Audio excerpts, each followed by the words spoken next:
So first of all, we are starting with the past paper question. मई जून 21 और मई जून 21 के अंदर question number 1 है, refer to the insert for the list of pseudocode functions and operators. ठीक है, P1 and P2 ASK होते हैं, P3 P4 A2 का होता है। तो अब आप यहाँ देख सकते हो सवाल आया है, a program being developed to help manage the membership of a football club. ऐसा ही है फातिमा। तो अब यहाँ पे रॉन्ग जो है एग्जाम्पल वैल्यू है और एक्सप्लेनेशन ये कि the preferred name of the member joining the football club. अब ये कह रहा है a program is bing developed to help manage the membership of a football club, complete the following identifier table. Identifier basically हम variable के लिए इस्तेमाल करते हैं ना, कि जो वेरिएबल का नाम होता है उसको आइडेंटिफायर टेबल कहते हैं। अब आपसे कह रहा है एग्जाम्पल वैल्यू रॉन्ग आ रही है और इसकी डिस्क्रिप्शन ये है, explanation the preferred name of the member joining the football club. तो वो मेंबर जो फुटबॉल क्लब ज्वाइन करते हैं उनका वेरिएबल नेम क्या देना चाहिए हमें, उनका वेरिएबल नेम क्या देना चाहिए, ये सवाल पूछ रहा है। तो बड़ा आसान सा सवाल है ये कि इसका वेरिएबल नेम हम क्या दे सकते हैं, वेरिएबल नेम देना है ना। तो अब आप लोग क्या कह रहे हो, डेटा टाइप स्ट्रिंग है और वेरिएबल नेम प्लेयर है, अब्दुल्ला का कहना है। बाकी बच्चे बताओ, व्हाट डू यू थिंक कि हम यहाँ पर क्या यूज कर सकते हैं। वेरिएबल नाम देना है हमें, तो बात हो रही है किसकी, मेंबर की ना, the preferred name of the member. तो क्लब के मेंबर की बात हो रही है, फुटबॉल क्लब के मेंबर की बात हो रही है। तो हम इसे क्या नाम दे सकते हैं, तो हम मेंबर ऑफ द क्लब है तो मेंबर नेम लिख सकते हैं, ऐसा कुछ दे सकते हैं इसको। मेंबर नेम की अगर हम बात करें कि भाई मेंबर नेम की बात हो रही है, कैन वी डू दैट, तो हम इसे मेंबर नेम भी दे सकते हैं। तो हम यहाँ पर इसको लिख लेते हैं, we can write it down कि भाई यहाँ अगर हम बात करें तो ये बात हो रही है और एग्जाम्पल वैल्यू जो है वो रॉन्ग दे रहा है, the preferred name of the member club. तो मेंबर नेम लिख दो, खैर इसको मेंबर नेम, ये आपने वेरिएबल की वैल्यू लिख दी। और इसकी डेटा टाइप क्या होनी चाहिए, क्योंकि मेंबर की बात कर रहा है तो इसकी डेटा टाइप जो होनी चाहिए वो होनी चाहिए स्ट्रिंग, STRING। स्ट्रिंग की एक वजह ये भी होती है कि वो डबल इन्वर्टेड कॉमा के अंदर कोटेशन के अंदर आ रहा होता है, तो हम कहते हैं बात हो रही है तो वो स्ट्रिंग हो जाए। क्या ये बात समझ में आती है बच्चों। तो एक तो ये चीज हो गई। अब आते हैं to the next part of it, जो इसका नेक्स्ट पार्ट है। नेक्स्ट पार्ट के अंदर मेंबर नेम तो हमने लिख दिया। अब हमारे पास नेक्स्ट पार्ट में कह रहा है कि ये है फॉल्स, और इसके डिस्क्रिप्शन में बता रहा है, फॉल्स के लिए डिस्क्रिप्शन में कि a value to indicate whether an existing member of club lives at the same address. क्या वो सेम एड्रेस पे रहता है या नहीं रहता, तो फॉल्स की बात कर रहा है। यू ऑल नो कि हम फॉल्स के लिए, ट्रू या फॉल्स के लिए जो डाटा टाइप इस्तेमाल करते हैं वो बूलियन करते हैं। तो पहले इसकी जगह तो हम बूलियन लिख देते हैं, ये बात तो समझ में आती है ना कि data type we can place as a boolean. तो एक तो ये बात आ जाएगी। And for the variable name, अब इसके वेरिएबल नेम की अगर हम बात करेंगे तो कहता है a value to indicate whether an existing member of the club lives at the same address. तो वो सेम एड्रेस पे रहता ही नहीं रहता, तो वेरिएबल नेम हम लिख सकते हैं इसके लिए, whether existing member of the club lives at the same address. तो lives at the same address का मतलब वो फैमिली मेंबर की बात कर रहा है। आपके फैमिली मेंबर एक ही एड्रेस पे रहते हैं, मतलब वो आपसे पूछ रहा है कि a value to indicate whether an existing member of the club, कि जो existing member of the club है वो सेम एड्रेस पे रहते हैं। तो ट्रू या फॉल्स, अगर ट्रू होगा तो इसका मतलब है हाँ वो सेम एड्रेस पे रहते हैं। तो अगर आपने फुटबॉल क्लब ज्वाइन किया हुआ है और आपके साथ आपके भाई ने भी ज्वाइन किया हुआ है तो फिर आप दोनों का एड्रेस तो सिमिलर ही होगा ना। तो इसलिए वेरिएबल नेम जो हम यहाँ सेट कर सकते हैं वो हम कर सकते हैं कि भाई ये फैमिली मेंबर है, तो फैमिली मेंबर, ये हम इसका वेरिएबल नेम डाल सकते हैं। ठीक है, सेम एड्रेस का मतलब ये है कि जो सेम एड्रेस पे रह रहा है वो फैमिली मेंबर है। नेक्स्ट है when the member join the football club, member ने फुटबॉल क्लब कब ज्वाइन किया, तो joining date, start date, joining date, ऐसा कुछ लिख सकते हैं ना। एडमिशन डेट बिल्कुल सही है, that could be true as well. तो when the member join the football club, तो एडमिशन डेट लिख सकते हैं, that is fine. Start date लिख सकते हैं, that is fine. Admission date, start date या ज्वाइनिंग डेट ये सब लिखा जा सकता है, दे ऑल आर फाइन। और इसकी डाटा टाइप जो होती है बेटा वो डेट होती है।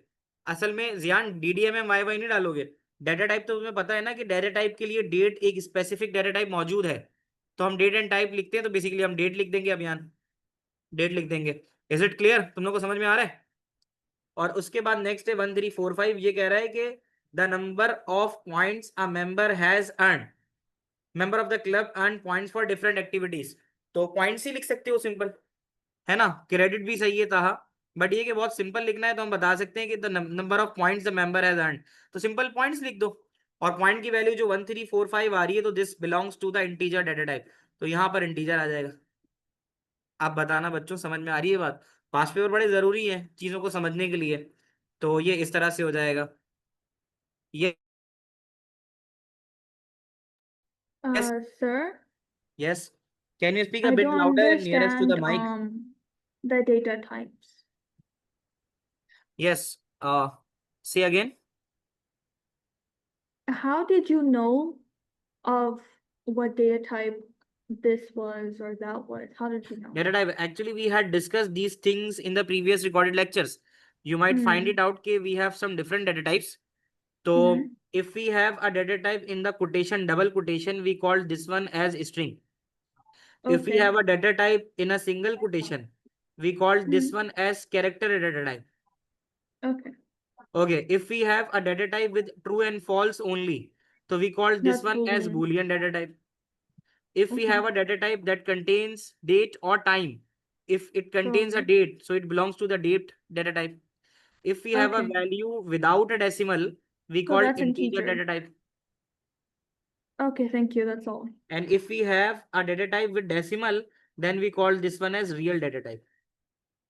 So these are the overall data types we have. Is that clear, Fatma? Okay.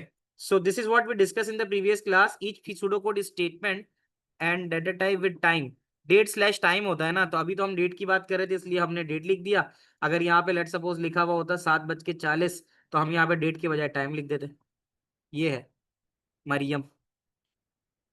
अच्छा, each pseudocode statement in the following table may contain an error due to the incorrect use of operator. Describe the error in each case.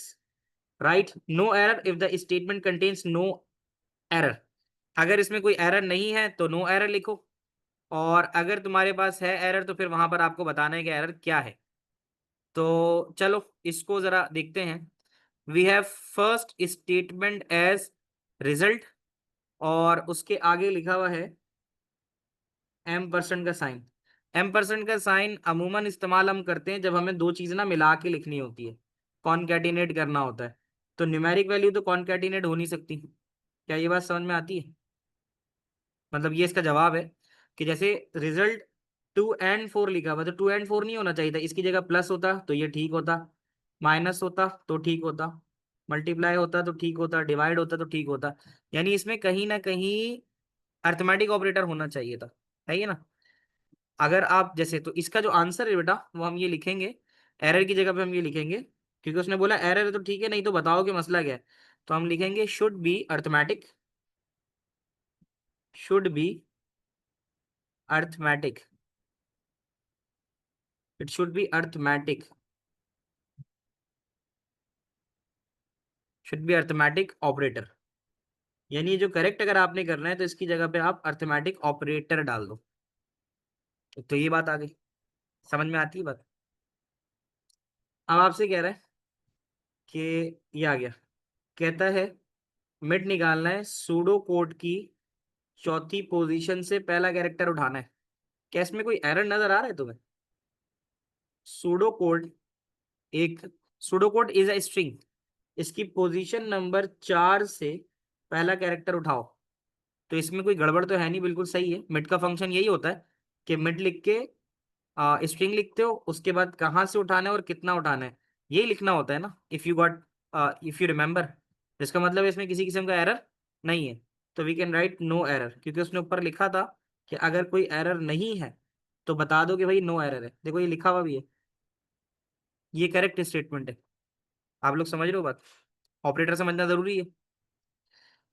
कहता है if x equals 3 और 4, then, क्या ये सही है? इसमें क्या मसला है? इसका तरीका अगर तुम्हें याद हो, हमने स्टेटमेंट में ये पढ़ा था कि इफ x इक्वल्स 3 और x इक्वल्स 4, अगर ऐसे होता तो ठीक होता ना, shouldn't we write equals to 4, मतलब अगर तुम्हें बूलियन ऑपरेटर याद हो तो हमने ये जो असल तरीके कार है वो तो यही पढ़ते थे ना हम, कि x इक्वल्स 3 और x equals 4। It's not like कि x इक्वल्स 3 और 4, ये करेक्ट नहीं होता तरीका लिखने का, तो it is not a correct operator. तो हम यहाँ पर इसको आंसर में लिख सकते हैं कि जो कंडीशन लिखी गई है वो इनकरेक्ट कंडीशन है, तो हम यहाँ लिख सकते हैं कंडीशन इनकरेक्ट, कंडीशन इनकरेक्ट। मैंने करेक्ट तरीकेकार बता दिया, अगर इसको सही से लिखना है तो फिर आपको लिखना चाहिए था और x इक्वल्स 4, ये इसका तरीका था। बच्चों बात आ रही है समझ में? Can we write x equal to 3,4? नहीं अब्दुल्ला, ये गलत है। तुम्हें याद भी होगा सूडो कोड जब मैं लिखवाता हूँ तो जब भी हम और की वैल्यू लगाते हैं तो और लिखने के बाद हम दोबारा से जो भी वैल्यू उठाते हैं तो उसकी पूरी कंडीशन लिखते हैं ना। यानी ये कहता है कि x इक्वल्स टू 3 और x इक्वल्स टू 4, ये इसका सही तरीका है लिखने का। अगर हम और 4 लिखेंगे तो ये एक्सेप्टेबल नहीं है, ये इसकी वजह है। सबको समझ में आ रहा है अब तक? अच्छा, कहता है रिजल्ट बराबर है status and integer x upon 2।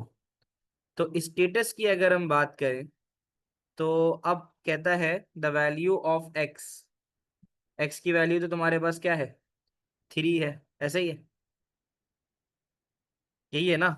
अब तुम्हें याद होगा कि यहाँ पर क्या मसला होगा, तो एक तो ये बात आ रहा है, एक तो ये बात आ रही है कि यहाँ पर स्टेटस जो है, स्टेटस तुम्हारे पास कोई ना कोई वैल्यू कंटेन करता होगा, इज अ वेरिएबल।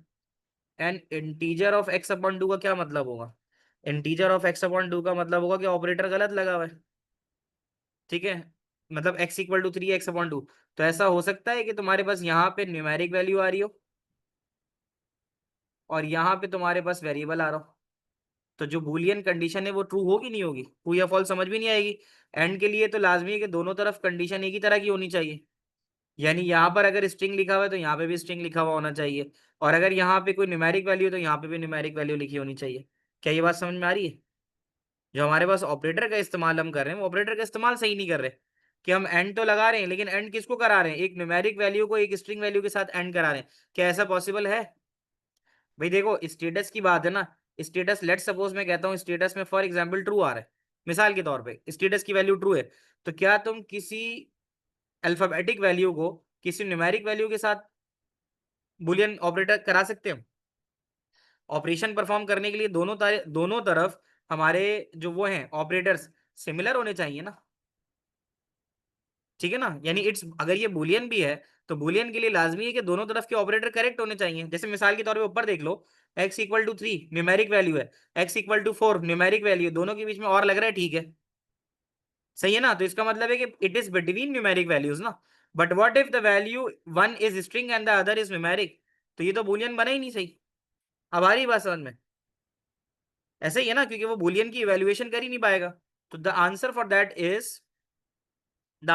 इज कि integer x comma 2 does not evaluate to a boolean value. तो ये इसका आंसर है कि ये एक बुलियन वैल्यू बना ही नहीं रहा, does not evaluate to a boolean value. Boolean value के लिए जरूरी है कि लेफ्ट और राइट के दोनों ऑपरेशंस, अब्दुल्ला जैसे ये एक स्ट्रिंग है और एक ये न्यूमेरिक है, क्या स्ट्रिंग और न्यूमेरिक बुलियन ऑपरेशन परफॉर्म करा सकते हैं? नहीं करा सकते ना। मतलब चलो मैं ये कहता हूं अब्दुल्ला कि यहाँ ट्रू लिखा हुआ था यहाँ फॉल्स होता, तो चलो अब हम मान सकते हैं ना कि 1 एंड 0 फॉल्स ही होता है, ये बात तो सही होती। ऐसे ही है, अगर हम यहाँ ट्रू लिखते हैं और यहाँ पे ट्रू लिखते हैं तो हमारा आंसर ट्रू आता, क्योंकि वो भी दोनों तरफ बुलियन एक्सप्रेशंस थी, ऐसे ही है। But we have one as boolean and the other is numeric, तो अब इसका ऑपरेशन कैसे परफॉर्म करा सकते हैं? How is status boolean? Hasan Mirza and gate लगा हुआ है ना, इसलिए।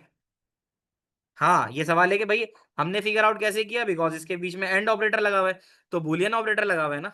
तो बुलियन ऑपरेटर के दोनों साइड के ऊपर जो वैल्यूज होनी चाहिए वो किसी सेम डेटा टाइप से मैच करनी चाहिए। अब बात आई समझ में इस एग्जाम्पल से?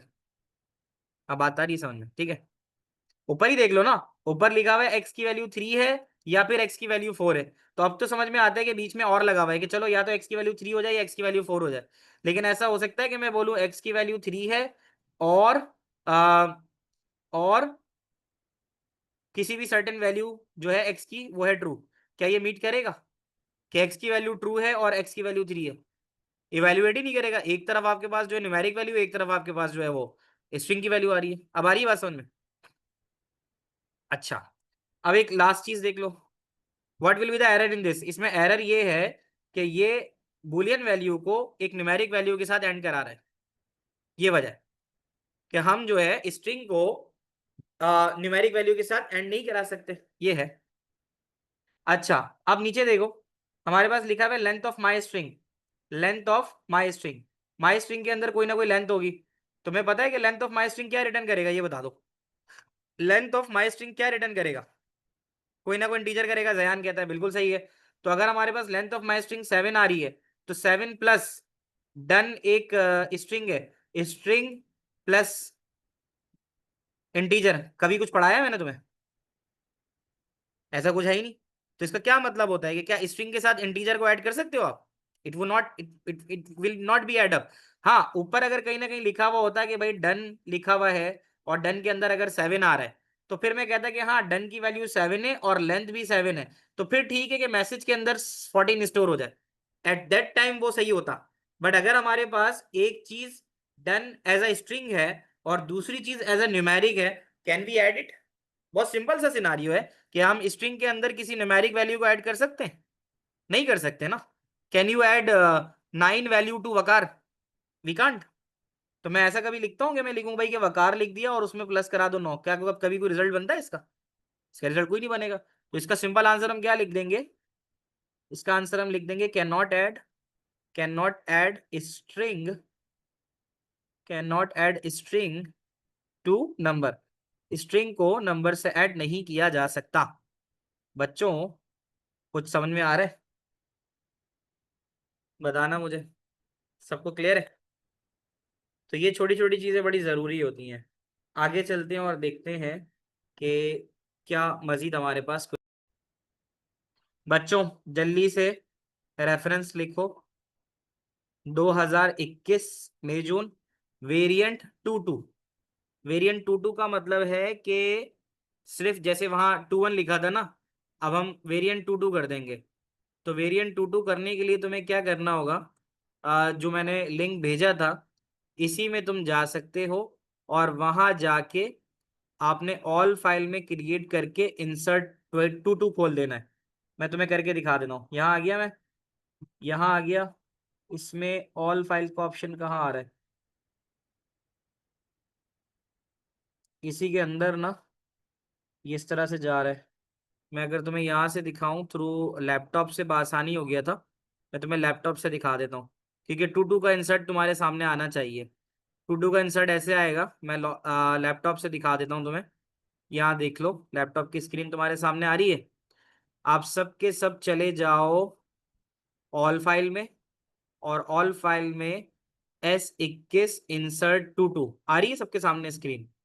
ऑल फाइल में S21 इंसर्ट टू। ठीक है, तो वो 21 की खुली हुई थी, अब जो खुलेगी वो 22 की खुलेगी। तो ये वाली आप अपने पास खोल लो। और अगर किसी को नहीं समझ में आया तो मैंने शेयर भी कर दिया है चैट के ऊपर, चैट से उठा लो। ठीक है, तो पहले तो ये वाला काम कर लो, चैट पे भेज दिया, चैट से उठा लो।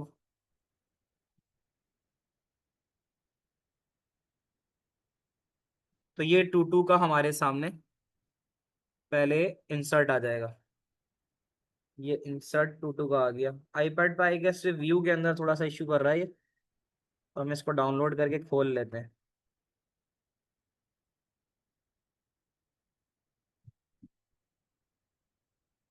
ये हमारे सामने टू का इंसर्ट खुल गया। सही है। वैसे आप देखोगे तो अमूमन जो फंक्शंस हमने डिस्कस किए हुए हैं, ये अमूमन उन्हीं फंक्शंस को ही यूज करता है, ज्यादातर यही फंक्शंस हैं। ठीक है, तो आ जाओ, अब हम आ जाते हैं सवाल पे।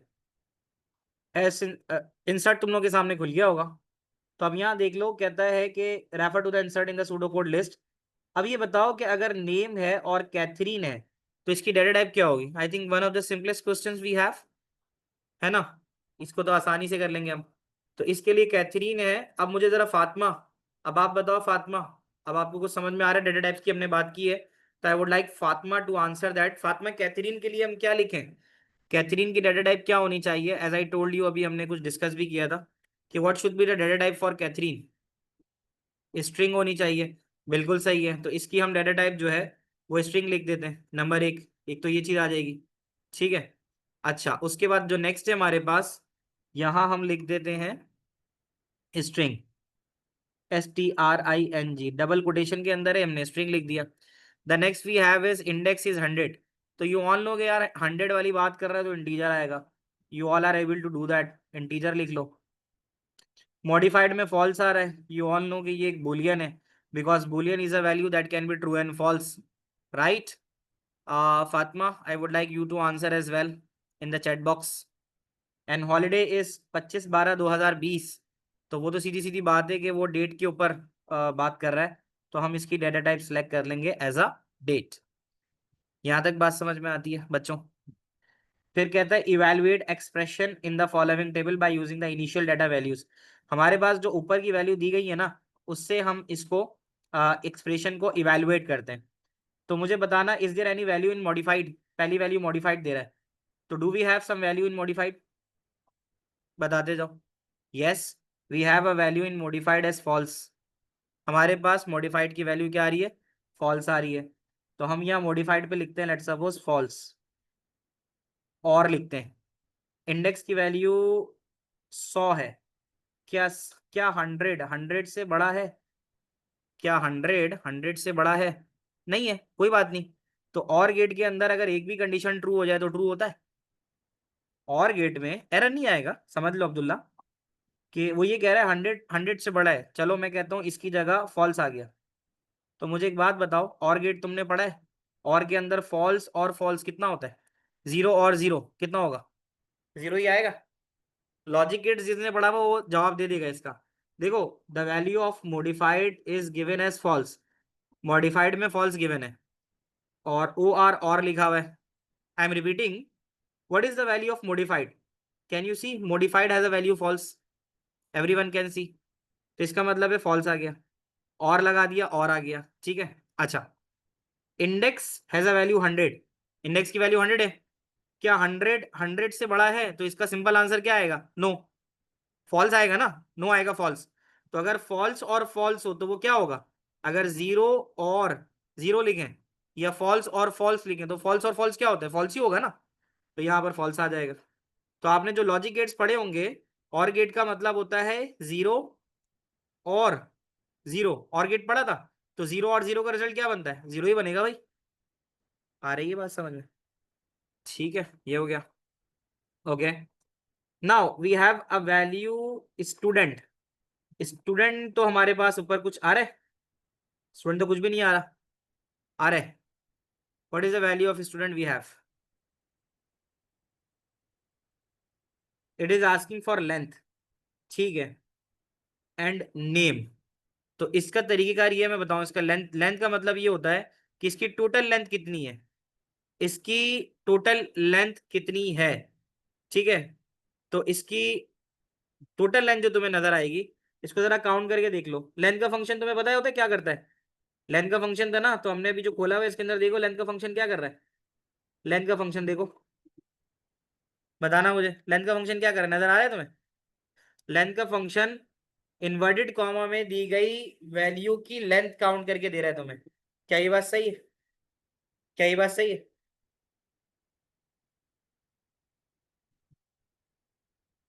तो आ जाओ, जयान ने जवाब दिया है, जयान का आंसर चेक करते हैं कि कितना सही है।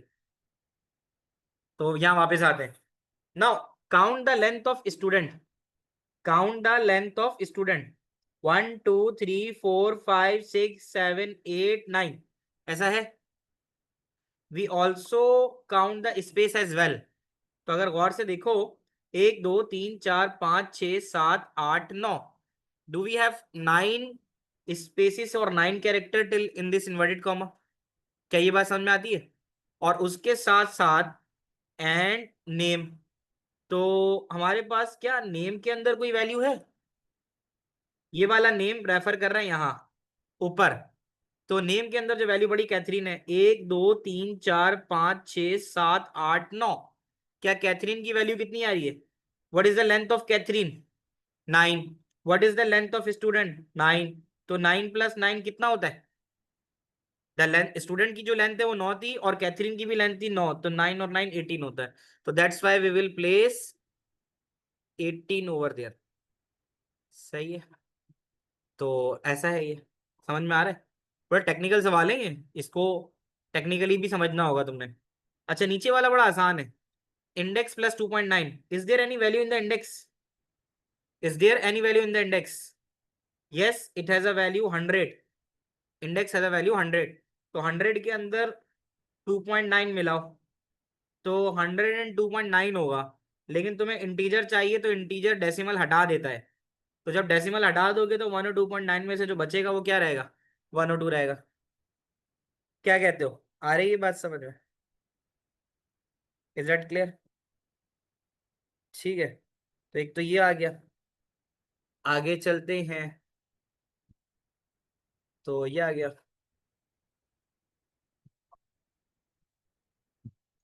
सो नेक्स्ट वी हैव इस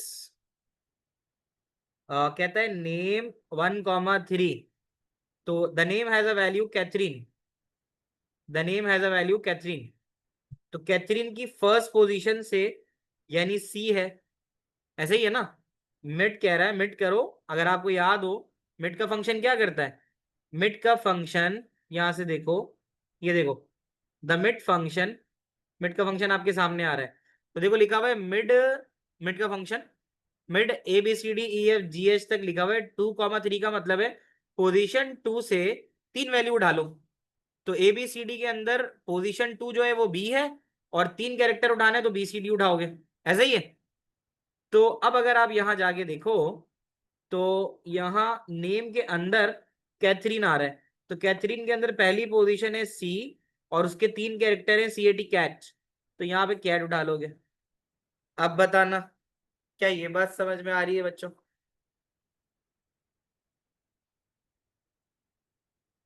इज दैट क्लियर?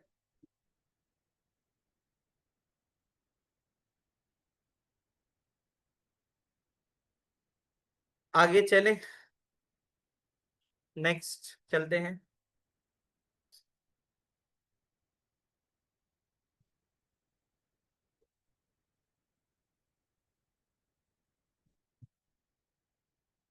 तो ये थोड़ी सी प्रैक्टिस करने से ही तुम्हें सही समझ में आएगा। I took name NAM of name insert. Sir is it all about logic gates? नहीं, इट्स नॉट नेसेसरी। इसके अंदर आपके पास सारी चीजें ही आ जाती हैं, जितना कुछ आपने सुडो कोड के अंदर पढ़ा है वो सब चीजें आ जाती हैं। तो मैं जरा आगे बढ़ता हूँ।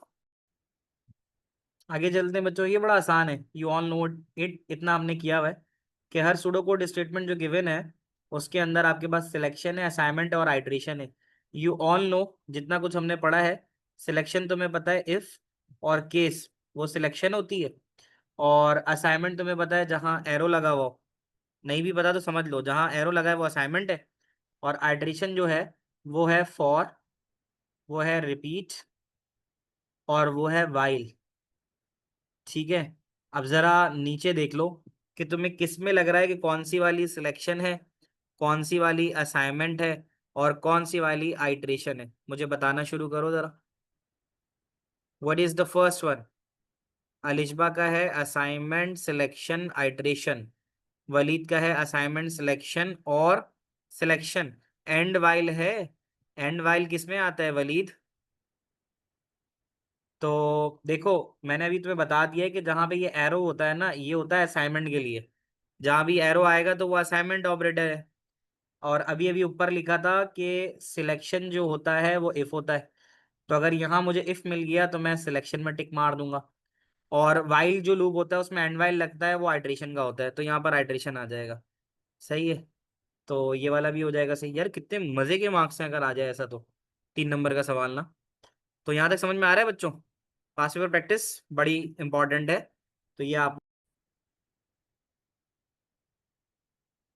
अच्छा, P1 एग्जाम की टिप ये कि P1 ना रट्टा ज्यादा है। ठीक है। तो रट्टा लगाओ, बादाम खाओ, दूध पियो, ड्राई फ्रूट खाओ और रट्टा लगाओ।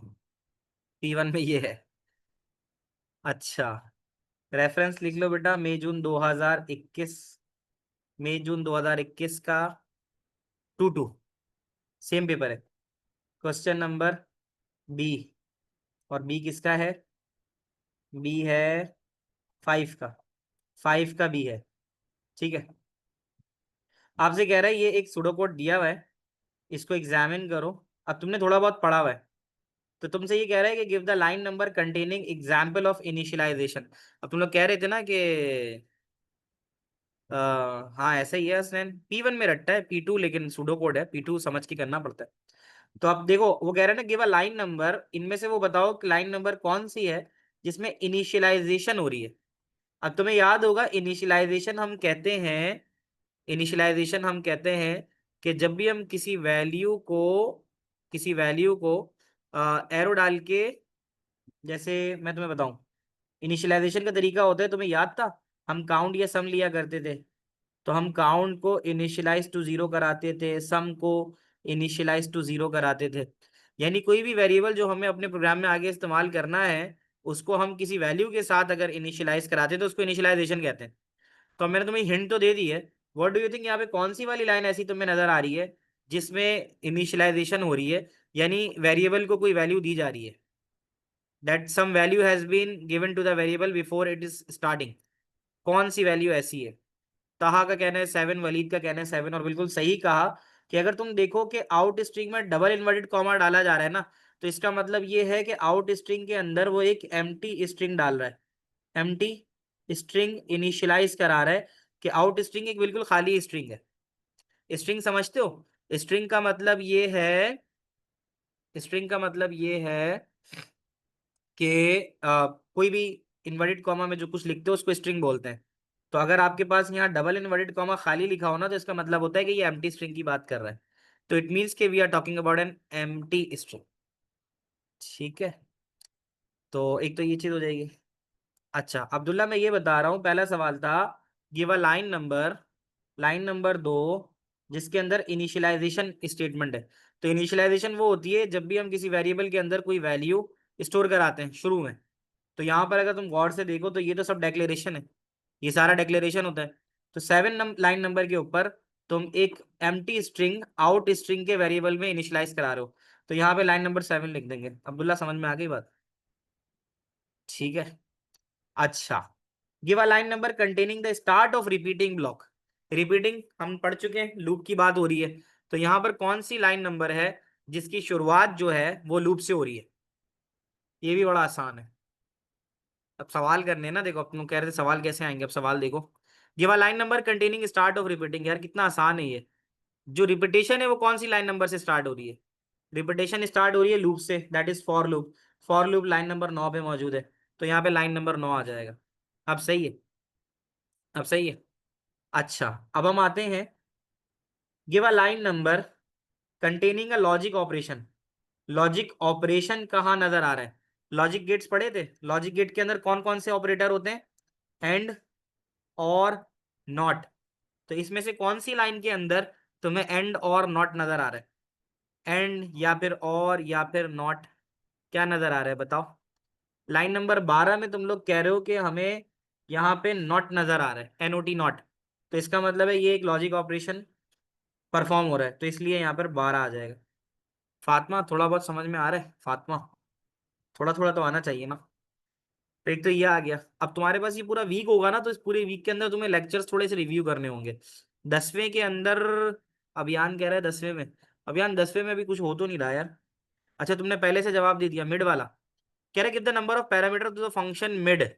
अच्छा अब ये कह रहे अभी एक चीज थोड़ी सी जरा समझना, ये पढ़ाया हुआ नहीं है मैंने तुम्हें, लेकिन जो ओ लेवल में पढ़े हुए हैं उनको पता होगा। एक चीज होती है फंक्शन और प्रोसीजर। तो उस फंक्शन और प्रोसीजर के अंदर पैरामीटर का मतलब होता है कि हम उस फंक्शन को कोई न्यूमेरिक वैल्यू देते हैं, उस फंक्शन को कोई न्यूमेरिक वैल्यू देते हैं।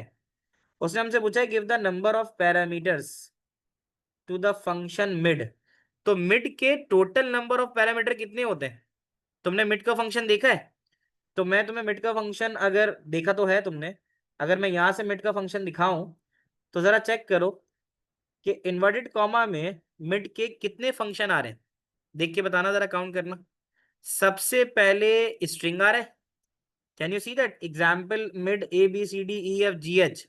तो सबसे पहले स्ट्रिंग आ रहा है, कॉमा डाल के टू, टू का मतलब है सेकंड पोजीशन, तो ये दूसरा पैरामीटर है। और कॉमा 3, यानी 3 कैरेक्टर उठाओ, ये तीसरा पैरामीटर है। तो ये जो मिड के जो ब्रैकेट के अंदर जो चीजें दी जा रही है वो 3 दी जा रही हैं। एक स्ट्रिंग, दूसरी कहां से शुरू करना है, और तीसरा पैरामीटर ये कि कहां तक जाना है। तो इसका मतलब ये कि मिड के अंदर जो पैरामीटर होते हैं बेटा, वो 3 पैरामीटर होते हैं। तो अब आप यहाँ पे जो लिखोगे वो 3 लिखोगे। अब आ रही है बात समझ में? ठीक है। तो और यहाँ पे पैरामीटर से मुराद ये होता है कि when you are using the mid function, तो मिड के फंक्शन के पैरामीटर्स कितने होते हैं, कितनी वैल्यूज तुम अंदर इस्तेमाल करते हो। तो मिड के अंदर तुमने देखा, मिड के अंदर तुम इस्तेमाल करते हो कोई स्ट्रिंग, जैसे मैं कहता हूँ WAQAR, तो ये पहला पैरामीटर हो गया WAQAR वकार।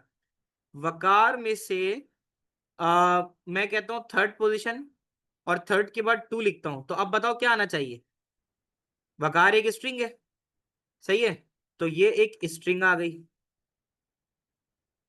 3 का मतलब है कि तीसरी पोजीशन से उठाओ, तीसरी पोजीशन से उठाया, तीसरी पोजीशन से क्यू उठाया, और कितने उठाओ? 2।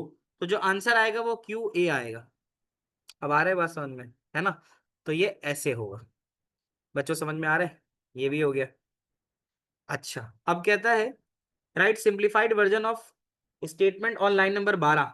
लाइन नंबर 12 जो दी गई है उसको थोड़ा सिंप्लीफाई करो। तो लाइन नंबर 12 को सिंप्लीफाई हम कैसे कर सकते हैं? तो पहले पढ़ तो लेते हैं क्या क्या रहा है। लाइन नंबर 12 को सिंप्लीफाई करो।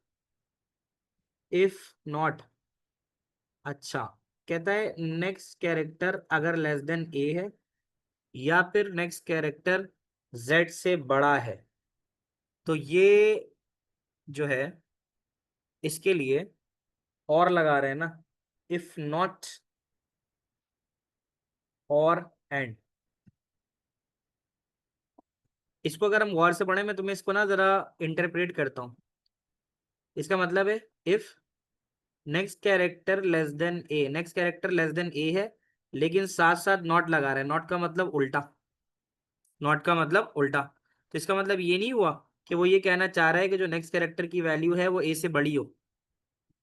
क्यों, जरा समझना। यहाँ पर कह रहा है नेक्स्ट कैरेक्टर ए से छोटा है, लेकिन अगर उसका मैं नॉट कर दूं तो इसका मतलब वो उल्टा होगा। नॉट लॉजिक, लॉजिक ऑपरेशन में नॉट का मतलब होता है उल्टा होना। क्या ये बात समझ में आती है? जैसे मैं कहता हूं तुम पास हो गए हो नॉट के साथ, इसका क्या मतलब हुआ? तुम पास तो हो गए हो नॉट के साथ, इसका क्या मतलब होगा? इसका मतलब फेल ही हुआ ना। तो ये इस तरह से समझना, या तुम फेल हो गए हो नॉट के साथ। समझ रहे हो? तो अब यहां पर अगर ये कह रहा है ना कि नेक्स्ट कैरेक्टर ए से छोटा है, लेकिन इसके बाहर जो लिखा हुआ है वो नॉट लिखा हुआ है, तो इसका मतलब यही हुआ कि जो नेक्स्ट कैरेक्टर है वो ग्रेटर देन ए है। नॉट उल्टा उल्टा होता है ना। तो अब इसको कह रहा है सिंप्लीफाई करके लिखो, यानी इसको खामखाई उसने उलझाया हुआ है, तो इसको सिंप्लीफाई करो। तो ये नेक्स्ट कैरेक्टर लेस देन ए को अगर नॉट कह रहा है, तो भाई मैं कहता हूँ नेक्स्ट कैरेक्टर ग्रेटर देन ए लिख दो। ये ज्यादा अच्छा नहीं है? नेक्स्ट कैरेक्टर ग्रेटर देन ए लिख दो। तो पहला हम काम ये करेंगे कि वो हमसे सिंप्लीफाई करने बोल रहा है, तो हम यहाँ लिखेंगे, हम यहाँ इसको लिख लेते हैं कि इफ, और फिर हम यहाँ लिखते हैं कि नेक्स्ट, जैसे लिखा था वैसे ही लिखना है, CHAR, next character greater than equals A. पहली तो ये बात आ गई। जब ये लिख देंगे तो फिर हमें नॉट लगाने की जरूरत नहीं है। क्या ये बात समझ में आती है? और फिर साथ साथ हम यहाँ पर जो गेट लगा रहे हैं वो कौन सा गेट लगा रहे हैं? और लगा रहे हैं। ठीक है। तो अब और लगाने का मतलब ये है, अब हमें इसको सिंप्लीफाई करना था ना क्योंकि नॉट लगा हुआ था। तो और की जगह पे हमारे पास जो है यहाँ पर इस्तेमाल हो जाएगा एंड गेट्स। और दूसरी बात जो कह रहा है सिंप्लीफाई करने के लिए, वो कह रहा है next character greater than Z. तो ग्रेटर देन जेड नहीं होगा, वो बेसिकली ग्रेटर देन, वो less than equal to Z होगा। सिंप्लीफाई का मतलब है कि विद इन द रेंज होना चाहिए ना, कि जो नेक्स्ट कैरेक्टर की वैल्यू वो ए से लेकर जेड तक होनी चाहिए। तो वहां तो वो लिख रहा था ग्रेटर देन जेड होती है, ग्रेटर देन जेड के बाहर कुछ होता है? Is there anything greater than besides greater than Z? नहीं होता ना। तो नेक्स्ट कैरेक्टर जो होना चाहिए वो ए से लेकर जेड तक होना चाहिए। तो उसके लिए कंडीशन ये होगी कि नेक्स्ट कैरेक्टर की value less than equal to Z है। क्या ये बात समझ में आ रही है तुम लोगों को? बताना मुझे। ऊपर उसने जो लिख के दिया था वो कॉम्प्लेक्स तरीके से लिखा हुआ था कि नेक्स्ट कैरेक्टर अगर ए से छोटा है और नेक्स्ट कैरेक्टर जेड से बड़ा है और इसके आगे नॉट लगाया हुआ था। तो वैसे एक और बात भी समझ लो कि और का जो उल्टा होता है, देखो ये जो नॉट है ना, ये जो नॉट है ये सब पे अप्लाई हो रहा है यहां से लेकर यहां तक। इसको जरा गौर से समझ लो। तो जब ये नॉट होता है तो नॉट का मतलब उल्टा। तो नेक्स्ट कैरेक्टर लेस देन ए था, हमने नेक्स्ट कैरेक्टर ग्रेटर देन ए लिखा। क्या ये बात समझ में आई? अच्छा, और का जो उल्टा हो जाएगा फिर जब, तो फिर ये इसलिए यहाँ पर एंड गेट लग जाएगा। और इसी तरह next character greater than Z है, तो क्योंकि नॉट है ना, तो अगर ग्रेटर देन जेड है तो इसका मतलब क्या होना चाहिए तब्दील होके? नॉट होने पे उल्टा होके लेस होना चाहिए। तो फिर इसलिए हमने यहाँ पर less than equals to Z रखा। अब आखिरी बात समझ में कर दिया ना फातिमा? क्योंकि नॉट था तो हमने और को रिप्लेस करा दिया एंड के साथ। क्या ये बात समझ में आती है? मरियम क्लियर है तुम्हें? तो एक तो ये वाली बात हो गई। अब आगे चलते हैं नेक्स्ट सवाल की जानिब। वाई इक्वल्स टू इसलिए है ना कि एक ए से लेकर जेड तक होना चाहिए। अगर तुमने ग्रेटर देन ए लिखा तो वो बी से शुरू करेगा, और अगर तुम लेस देन जेड लिखोगे तो वो वाई पे खत्म करेगा। तो फिर ए और जेड इन्वॉल्व तो नहीं हुए ना। ठीक है, can we do another question? देखते हैं सवाल अगला आता ही नहीं आता। हाँ जी मरियम पूछो। सर उसमें क्वेश्चन में तो उन्होंने इक्वल टू का साइन इंक्लूड नहीं किया, तो अगर हम आंसर में करते हैं तो फिर वो असल में इनकरेक्ट। इसके लिए हमें पूरा इसको पढ़ना पड़ेगा ना। जैसे फंक्शन है स्ट्रिंग क्लीन के नाम से, तो एम्प्टी स्ट्रिंग दे रहा है ये, तो अब उसके अंदर वो यही देगा ना कि भाई जो कैरेक्टर्स हैं तुम्हारे पास वो ए से लेकर जेड तक हो। तो इसने तो दिया हुआ है तुम्हारे पास लेस देन ए और ग्रेटर देन जेड, इसका मतलब है वो तो रेंज में ही नहीं आ रहा। लेकिन अगर नॉट लगा दोगे तो लेस देन ए के बजाय ग्रेटर देन ए कर देगा, और ग्रेटर देन जेड के बजाय जब नॉट लगेगा तो वो लेस देन जेड कर देगा। लेकिन हमें साथ साथ ए और जेड की वैल्यू इंक्लूड भी तो रखनी है ना। अगर हम ग्रेटर देन रखेंगे तो वो ए को इंक्लूड नहीं करेगा, और लेस देन जेड रखेंगे तो जेड को इंक्लूड नहीं करेगा। तो सर वो ए और जेड को इंक्लूड करना वो हाँ जरूरी है। जरूरी है ना, क्योंकि कैरेक्टर तो इंक्लूड होगा ना इसके अंदर। अच्छा सही ओके है, ठीक आगे चलते हैं।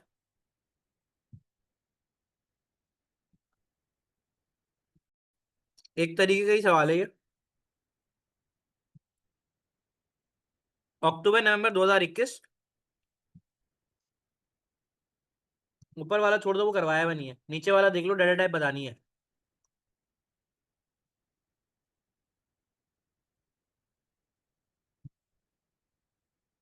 अक्टूबर नवंबर 2021 टू 1। बताओ तुम लोग अपने अपने answers. Average mark in a class of 40 students, क्या होना चाहिए data type? Average mark in a class of 40 students, क्या लिखोगे? अपने अपने आंसर्स बताओ मुझे जरा।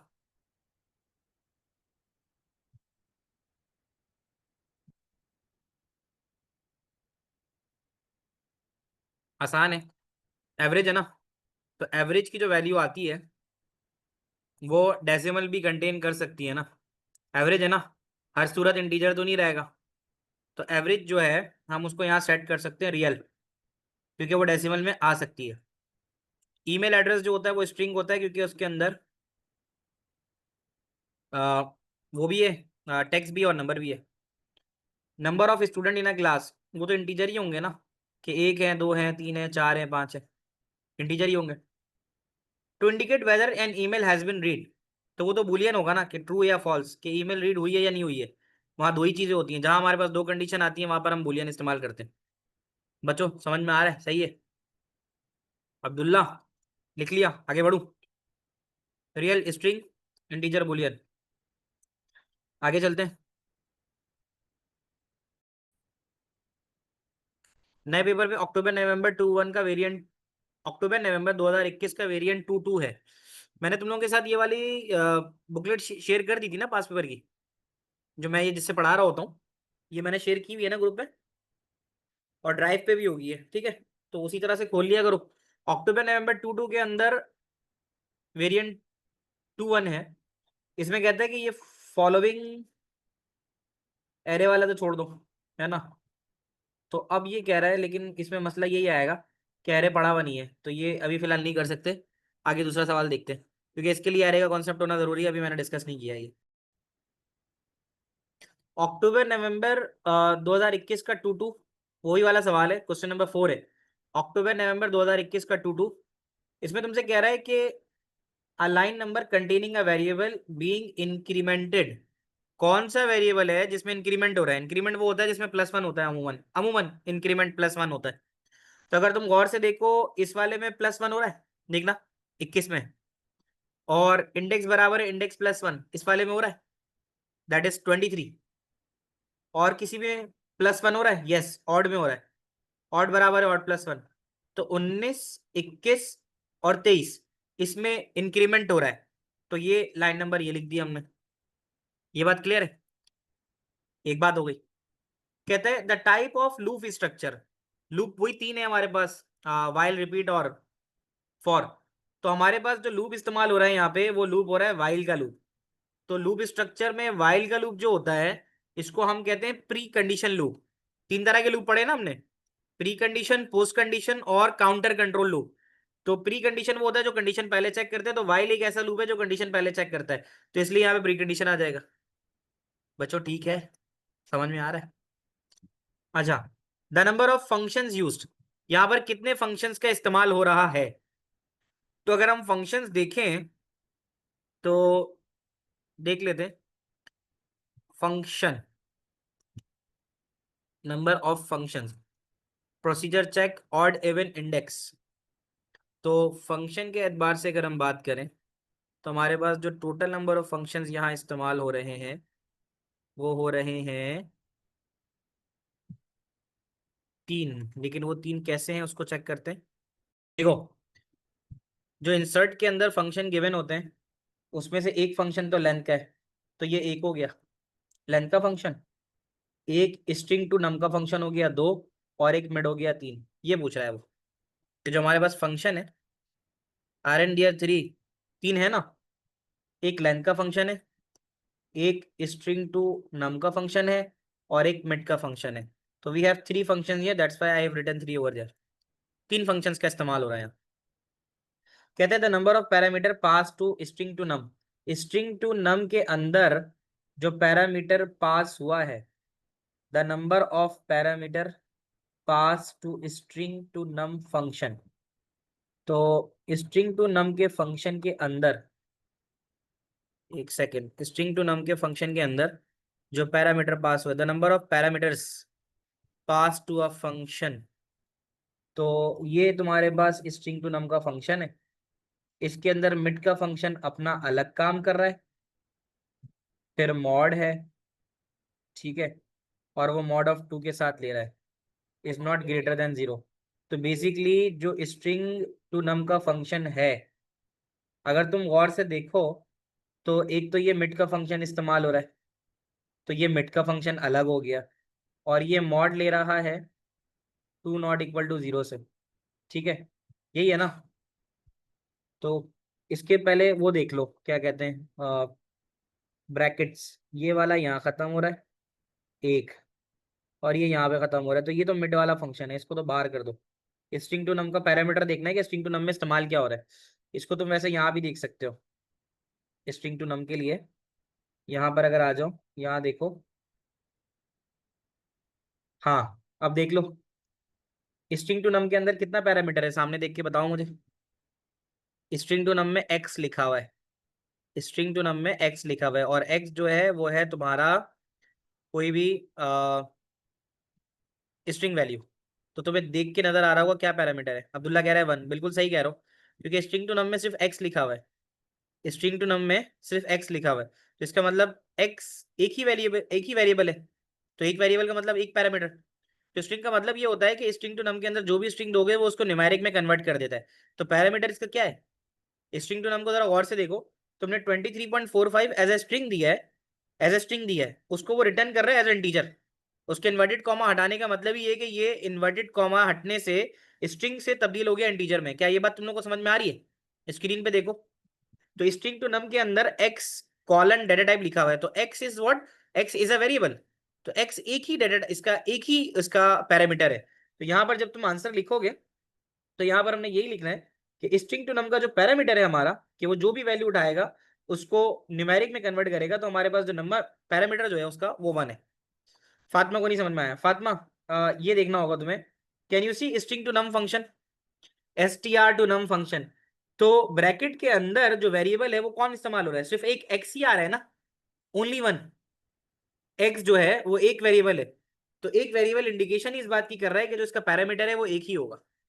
दिस इज द रीजन कि हमने वहां 1 लिखा है। अगर यहाँ होता x, y तो हम कहते कि 2 पैरामीटर है, तो अभी हमारे पास स्ट्रिंग टू नम के आगे ब्रैकेट में सिर्फ x लिखा हुआ है, तो इसका मतलब है स्ट्रिंग जो है वो एक ही पैरामीटर लेता है, it only contains one value, तो इसलिए हमने वहां पर 1 लिखा है। अब तुम्हें समझ में आ रही बात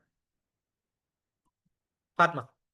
अच्छा, अब कहता है the name of procedure other than check, एक तो चेक का वेरिएबल है, चेक का एक चेक का प्रोसीजर है, और प्रोसीजर है चेक का, उसके साथ साथ एक प्रोसीजर तुम्हारे पास कौन सा इस्तेमाल हो रहा है, वो कह रहा है name of procedure other than check, तो एक तो प्रोसीजर चेक वाला है जो ऊपर इस्तेमाल हो रहा है, और इसी तरह ब्रैकेट के साथ एक और जो इस्तेमाल हो रहा है वो कौन सा वाला हो रहा है, रिजल्ट वाला हो रहा है, रिजल्ट वाला, तो रिजल्ट में क्या आ रहा है, ऑर्डर इवन, तो इसलिए उसने पूछा है कि name of the procedure other than check, तो वो है हमारा रिजल्ट।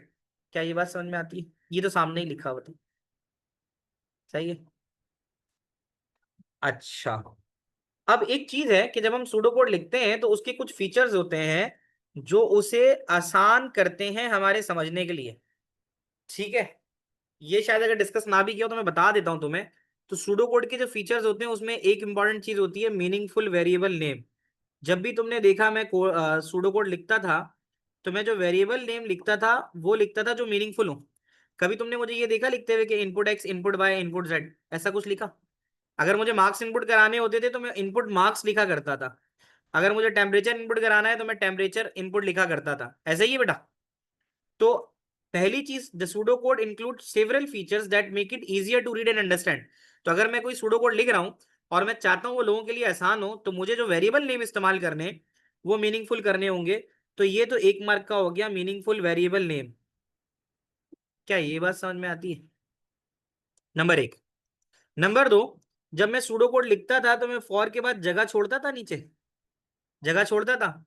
तो इंडेंटेशन क्या करती है, इंडेंटेशन हमारे कोड को समझने में आसानी प्रोवाइड करती है, मतलब कोड इजियर टू अंडरस्टैंड हो जाता है।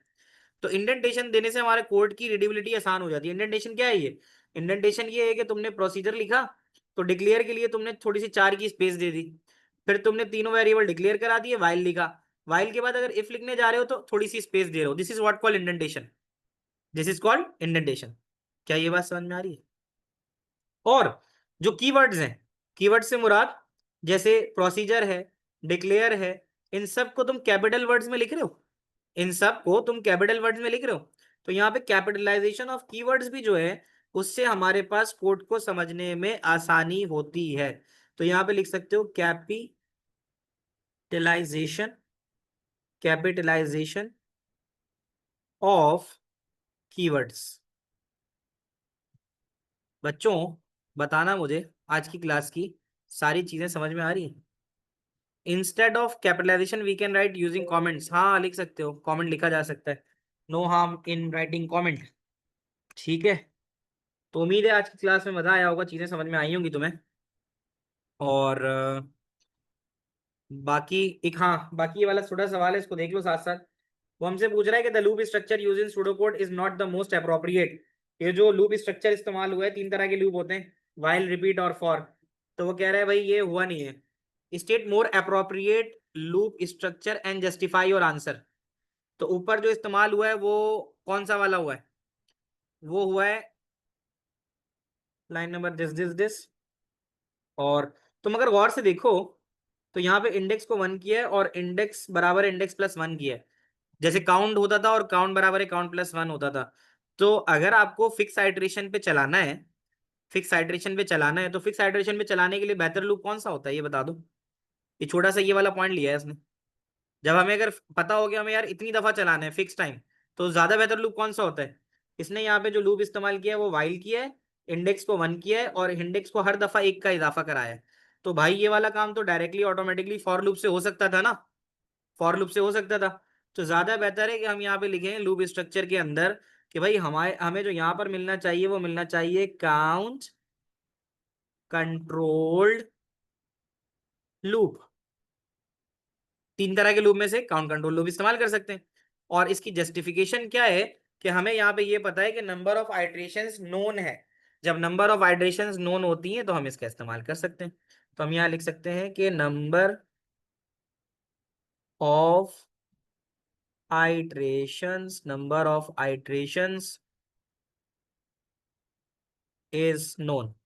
अब सही है कि हमें पता है कि हमें इसको कितनी दफा चलाना है, तो फिर इसलिए हमने यहाँ पे फॉर का लूप इस्तेमाल कर लिया। बच्चों बताना क्या ये बात समझ में आ रही है तुम लोगों को? ठीक है। तो कहता है कि to the appropriate loop structure is use, 2 line of pseudo code are change and 2 lines are remove. अब तो ये बड़ी आसानी सी बात हो गई कि हमने जब फॉर लूप लगा ही दिया है तो फिर कौन सी लाइनें उसकी जगह से खत्म कर देंगे। जब फॉर लूप लगा देते हैं तो फिर हमें जरूरत नहीं रहती। तो जब फॉर लूप हमने लगा लिया तो हम कौन सी लाइनें खत्म करें, बताना मुझे जरा, क्योंकि फॉर तो ऑटोमेटिकली चलेगा। तो ये जो इंडेक्स को 1 करा रहा है एक लाइन नंबर 15 और इंडेक्स में 1 का इजाफा कर रहा है लाइन नंबर 23, इन दोनों को हटा देते हैं। अब्दुल्ला का जवाब आ गया। सही है ना, क्योंकि जब हमने फॉर लूप लगा ही दिया है तो फॉर लूप लगाने की वजह से ऑटोमेटिकली चलेगा। तो ऑटोमेटिकली चलने की वजह से ये जो इंडेक्स को 1 इनिशियलाइज कराना है इसको काट दो, और एक इंडेक्स में 1 का इजाफा करना है इसको काट दो, क्योंकि फॉर लूप सी वाला काम फॉर लूप ऑटोमेटिकली कर लेगा। बताना बच्चों, is that clear till here to everyone? ठीक है, तो इसको यहीं तक रखते हैं। इंशाल्लाह नेक्स्ट क्लास के अंदर जो है आप लोग इसके जो आगे के क्वेश्चंस है ना सूडो कोड सर्च करके प्रैक्टिस करना, और फिर अगली क्लास में हम नया चैप्टर थ्योरी का स्टार्ट करेंगे। ठीक है, तो कोई क्यूरी हो तो पूछ लेना। टिल देन टेक केयर, अल्लाह हाफिज।